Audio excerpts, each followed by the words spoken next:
महात्मा गांधी जातीय निश्चित कर्मनियुक्ति योजनार ब्लॉक स्तरीय जनशुणाणी शिविर गाइसलेटर ब्लॉक कार्यालय स्थित सभागृह अनुष्ठित हो जाइछि। एप्रिल 1, 2025 ठारू 30 सेप्टेम्बर 2025 पर्यंत सामाजिक समीक्षा जनशुणाणी होइथिला। शिविर में पद्मपुर अतिरिक्त जिलापाल नेपाल मुंडा सभापतित्व करथिले।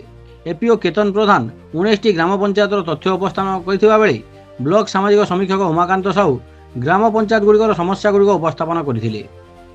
गाइसलेट ब्लॉक गोष्ठी उन्नयन अधिकारी लक्ष्मण माझी, ब्लॉक अध्यक्ष प्रणय कुमार साहू, एई कैलाश चंद्र मेहर मंचासीन थिबा बेले सरपंच, समिति सभ्य, कार्य पत्रधारी, मेट, ग्राम्य संबल व्यक्ति उपस्थित थिले। कार्यक्रम रे वन विभाग कर्मचारी अनुपस्थित थिबा नै शिविर रे तांकर कार्यक्रम को सठिक भाव में करुनथिबार सूचित करा जाउथिला। 100 दिनर कार्य 1386 परिवार, 200 दिनर कार्य 62 परिवार, 300 दिनर कार्य 68 परिवार संपूर्ण करि परिछंती। 300 दिनर कार्य जोगाई देबा पई श्रमिक माने अभियोग करथिले। सूचना फलक न हवा, सठिक नथिपत्र नथिबारु 7 दिन मध्य समाधान करिया पई निर्देश दिया जायतिला।